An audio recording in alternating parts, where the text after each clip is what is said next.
What's going on, everybody? It's your boy Quincy Stewart doing the thing on the microphone time, and I am here with the Black Omega team. Well, not all the Black Omega team, but it's most of us. Quite a few of us doing the thing. Basically we're the Black Omega production team. And a few of us are also voice actors. Me, Quincy Stewart. Well, my real name is Harry. I voice, Quincy Stewart, obviously. And I'm here with... I'm DeAndre, and I voice Mike Powers and the Russian mercenary Bloodshot. What's up, it's Eric. I voice Warhead. Is that it? Okay. I'm Kimberly. I'm Kimberly, and I voiced Telenesia. Oh my god. It was still wrong. Paige. What's funny is Kim actually came up with the name for telesthesia, and she doesn't even know how to pronounce it. I still Oh my gosh. How can you still not? Anyway, hey, I'm Marquise. I play Overkill. You gotta say the Kryptonian name. Come on, man. Ja Crayon. There we go. There you go. I'm so proud of you. Can we see your face, Marquise? I mean, they can't see his face, so I just needed to know everybody was on the call. But Oh, yeah. I am aka Tamika Momoka on YouTube, and I am a living, breathing spoiler. well, okay then. Yes. Actually, yeah, she in a way she is a living, breathing spoiler. Her character is not up here yet. I'm not gonna go into her character because like I said, she's a surprise. I got a hint of their name. No, because you're gonna spoil it. We're gonna let it slip. I don't even know her name, the episode she appears in. We don't know the name, the episode. No, actually, no. We do have an idea on the name, the code name, and the powers and skills. We don't know what episode she will appear in. She will appear in season 2, but we don't have. We do have her backstory. We don't have specifics. Yeah, basically, we don't know how she'll appear or what episode, but we do have her backstory and we do have her powers, skills, and code name. So we don't have her reveal. Essentially, we don't have a reveal down. Her script, none of that. Her character's still in the developmental stages. But yeah, She's a mystery. a mystery woman. Yes, I need to do this voice for the show. Shit, a mystery woman. Yes. Damn, that Oh hurts. god, please don't make me think of the voice anymore. Yeah. Shit. Everyone chokes, right? Oh, okay. All right. Not doing that anymore. I'm trying to find an outlet for my laptop, but Anyways, but yeah, that is who we are, and we are here today, or tonight, whatever time of day it is for you. Just to hear, give you a little insight on what the deal is with our show. DCUO Hope's Revival. Episode 14 is on the way, and yes, it will be an expositional episode. It's gonna expose the fuck out of everybody. No, I'm kidding, but it is gonna explain. It is gonna give a lot of backstory. It is gonna give It is gonna give a lot of backstory, and it is gonna tell, essentially let you all know how we came to be where we are. And it's gonna give us it's gonna give you a lot of backstory as to what we were doing before we came back to 2015, before we transitioned into 2016, before all the stuff with. Yeah, because that's when we landed. That's when we landed. we've been doing it that long? Yes, we've been doing it for a year. Let me put it this way. It takes us a month to do 2 episodes. That's true. Yeah. So, that's why. Well, in this case, it's taking like 2 months to do 1 episode. Because of Kim, I swear to God. Look, no, we're not gonna get into that. But that's who we are. Y'all know who we are. Y'all know how we Love do. you. We're just gonna finish up. Well, I mean, yeah, you know, that was the intro. That was the intro. So yeah, just sit back and enjoy the podcast. And I am here with some very good friends of mine, some fellow Back Omega members, and some fellow members of the cast of DCUO Hope Survival. I am here with. Go ahead and introduce yourselves, y'all. Who's going first? You, I guess. Okay. I'm Kimberly, and I play Paige, or tell. I still can't say her You name. came up with the name. Telesthesia? Is that it? Yeah, there you go. Aha! Okay, so I play Telesthesia. I'm the awesome one in purple, I think. Yes, ish. Yes. And We're all awesome. I've been here from the beginning. I'm very reliable, unlike some people. Wow, just throwing it out there. Okay. I'm just gonna ignore that. So who wants to start off? Because right now we're about to establish, you know, what's going on with our universe. Everybody dies at the end. Shut up. No, don't listen to him. That's not what And the happens. worst part is I don't really understand what's going on. All I know is what I've read, like what I've recorded, and then that's about it. All right, so I've been so out of the loop. It's terrible. yeah, there is a bit of confusion. There's a bit of confusion and everything, you know, in our group, and a couple of folks have asked me questions about, you know, our universe and everything, because we're not the only ones doing the whole DCUO cinematic universe thing. We are part of an expanded universe. We are a part of an expanded universe, and we are a part of a cinematic multiverse. And so, you know, this is just to clear up some of the confusion. So the goal with creating our universe when we first started out, essentially this is a whole new universe. You know, not a lot of the same rules apply. All the basic concepts, kryptonite, You know, I don't. all the basic rules, you know, kryptonite, the source, you know, all of that, apocalypse, you know, all that stuff with the new gods and old gods, all of that stuff still happened. But, you know, there are a few minor changes here and there. Our universe specifically is a bit of a combination between the New 52 universe from the comics, the pre-New 52 universe, and the Young Justice universe. And a bit of the CW universe also. So, wait, do we even have pre-New 52 in there? Do we have even what? Pre-New 52. No.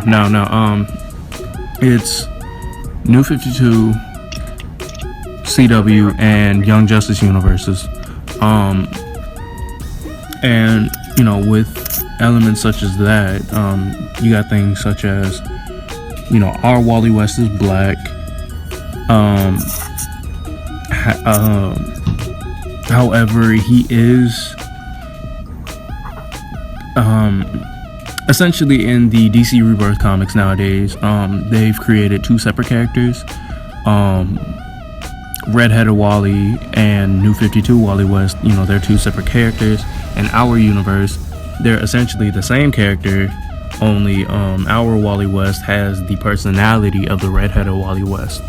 You know, all the snarkiness, all the sarcasticness, all the jokes, it's all him.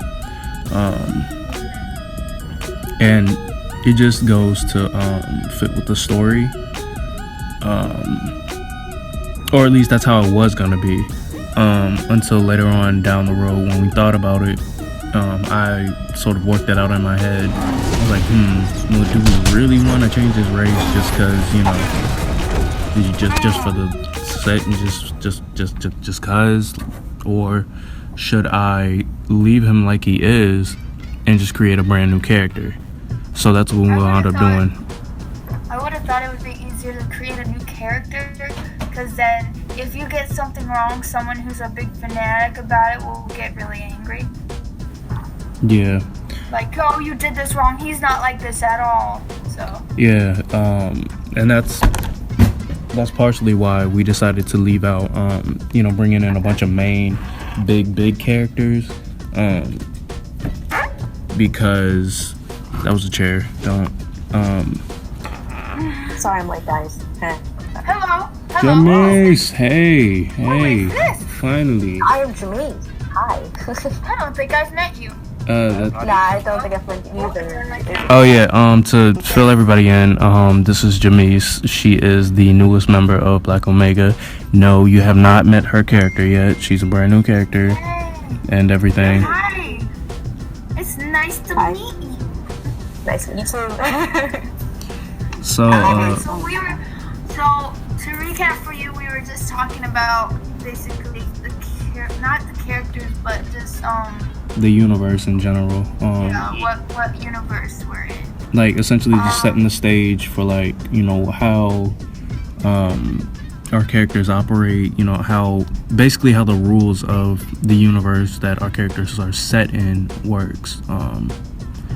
Okay. Yeah, because there's a bunch of different continuities and stuff already out there, so we decided to just combine a few of them, like all the ones that we like best, and just roll them into Girl, one. you're making me play with my hair.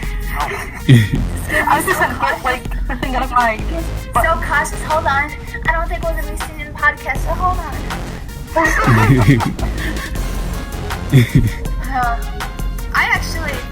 What I want to do with this podcast is talk about how we started off with so many people and seeing who would actually stay. Oh yeah, that's a big one. It's a big one, and I think even if nobody asked that, they want to know, like, how do these characters come? How do the actors like become part of this group? Yeah, because I thought like you end up like killing off all the characters from like the cast. I'm like, what is everyone? Oh, best believe. Exactly, I actually consider that. Oh yeah, I want to do this. They'll be like, oh yeah, we want to do this, but then they end up, not doing the lines. So Yeah, but we're gonna touch down on all of that. What we learned from this is who's reliable and who is not. Yeah, reliability is a really big thing. Especially since it's a non-profit. Yeah, and so we're gonna touch down that a lot more later on. But back to the universe and everything. So essentially, this is big of like a combined universe, an amalgamated universe, because there are elements of other universes, here. And so, like I said, originally we thought of making Wally West black with the redhead of Wally West's personality, but essentially Alia decided to leave it as the redhead of Wally West and make Jackson West, Midnight Nas, for those of you who don't know, adopted essentially, because if you don't know, he's black. And a lot of him being adopted, that's a big part of his character, and all of the different struggles he had to go through. Yeah. Spoilers for anybody waiting until episode 14 to learn everybody's backstory. Essentially, with Midnight Nas's character, he struggled a lot growing up, as the rest of his family had powers. They were speedsters, and he wasn't.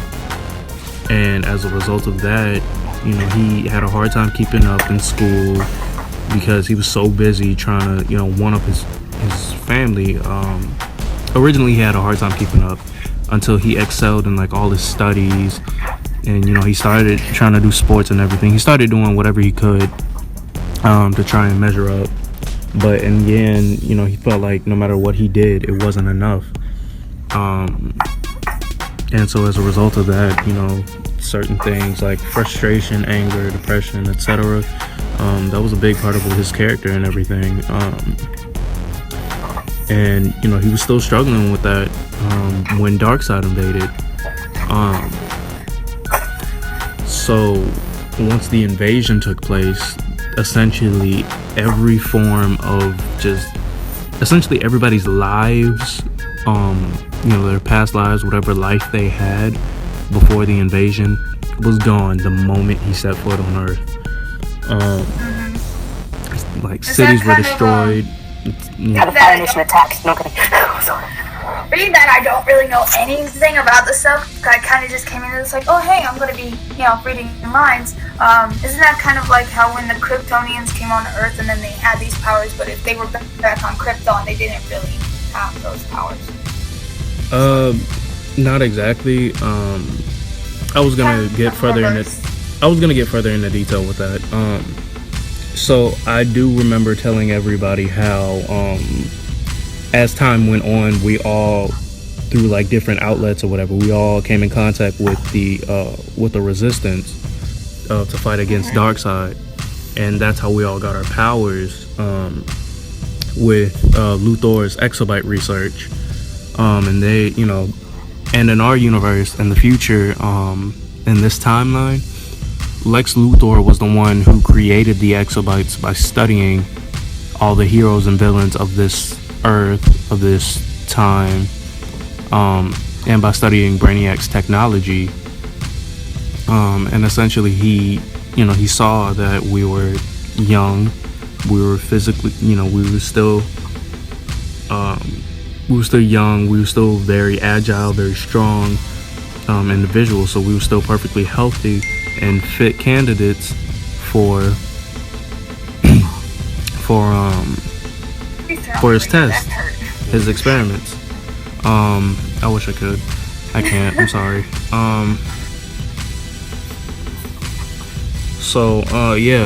Essentially, we were perfect candidates for his tests and his experiments, and he used the exobytes to give us powers, and that's how we all got them. And then, that's, it wasn't good. And that's how we all got our powers, for the most part. I thought I was experimented on. Well, we're going to get further into detail with that in episode 14. Each one of us has our own backstory that gets more and more complex as we go along. Exactly. Essentially what I wanted to do was make us our own version of the Justice League, because each member of the league has their own complex backstory and their own, trials and tribulations, their own cities, etc. But at the end of the day, they all still had to come together as a team to take down a greater foe, And in the New 52 comics, that foe was Darkseid. So, yeah. And so essentially, Go ahead. Stop moving your chair. Stop. Go ahead. We can all. I mean, like, why not the chair being a new character? Like, come on, squeak. Where's that character? And Mr. Chair joins the battle. Chair power. Just goes the chair across the screen. Yeah, maybe Mr. Chair's telling me. So we cannot. I'm just gonna say this now. We cannot spend an entire podcast talking about this because it is not a it's getting lengthy to the point where I'm going, and if I'm going, everyone else with ADHD is going, I mean, I have too, so I'm just trying to make sure everybody understands. But yeah, essentially that's the whole deal. Are you doing it for me or for the watchers? For the watchers. Okay. Because you were partly doing it for me because I have no idea what's going on. I don't play video games. I can explain the rest of you, off stream, but Oh yeah, you gotta explain it to me in person because talking to you on the phone is another matter. Okay. But anyway, yeah, that's the whole deal with that. With characters like Telesthesia. Telesthesia was spoilers again. If you haven't already left, this is your chance to leave now. But characters like Telesthesia, essentially Telesthesia was an orphan. She was out on the streets, stealing, fighting, fending for herself. It's kind of like if any watchers know what maximum ride is and how they were There you go. Someone knows. If you saw me at NecoCon, you would have saw my cosplay. I mean, like, oh look. But you went to Neco. I'm so sorry. I was like, it's okay. Yeah, no one knew what my cosplay was. It was so frustrating. Where'd she go? I got the manga of Maximum Lightning. You have no idea. Oh my god. I still can't see you. That's how I. Anyway, so with my character, if you guys know what Maximum Right is, they were experimented on since they were basically born, and well, then they had to fend for themselves. They had to learn how to do things on their own after their adoptive father was finger quotes before he supposedly disappeared. Spoiler, abandoned them. But yeah. So that's basically what telesthesia is like. You can't even say your own character's name. Yeah. Telesthesia. And essentially, and yeah, we'll just say Paige for the rest of the stream. But essentially, Paige had to go through certain trials and tribulations, just out on the street, until one day she ran into General William Eiling, which is Wade Eiling's son. And General Eiling was not very big.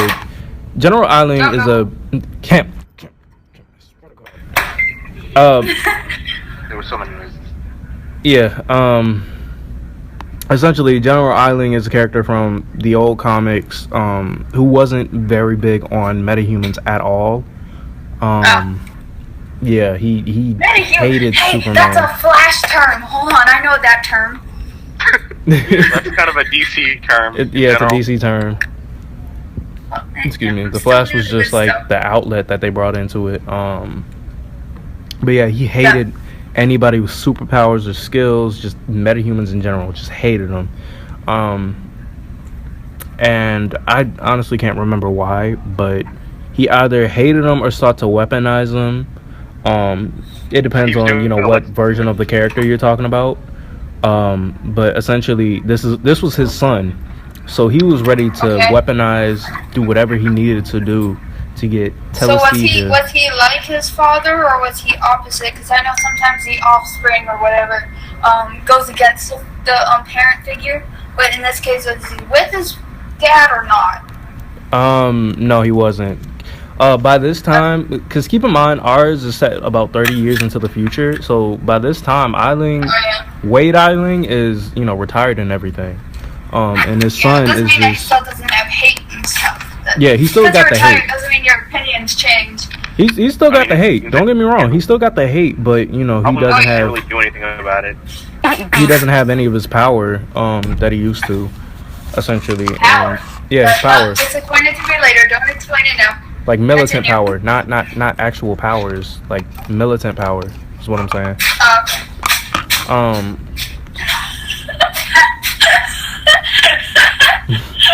I don't know if you can hear my cat sneezing in the background. Yeah, I can hear it. Oh, I thought that was a broom? I thought that was somebody walking on plastic. That was a cat sneezing. Cat lady. But back to telesthesia. Wade Eiling takes her in as a foster daughter and inducts her into the secret military black project. Whose ringtone is that? Not I. Kim, it's me. Seriously, I'm gonna need you to let it go. It hurts. I know. R.I.P. headphone users. I'm sorry, y'all. Honestly, the only other way I can turn it off is by muting my laptop, which will be muting y'all. Yeah, Anyway. Why don't you go in your settings and change it? Because the thing is really... I don't know how to, but... They wouldn't be able to hear our beautiful voices. No, you don't... Okay, never mind. I'll do it when you come visit. Voice actor material. Who is that I see? Hello? Who is that I see? Is that my man Eric? My boy Big Easy? Who? What is up, my guy? Nerd. Alright, so at this point in the podcast, basically what wound up happening was we got pretty off track. We got super sidetracked, And then I got a phone call right after that because, we were on Hangouts talking, and I was using my phone to record the audio. So this is part 1. Yes, there is more.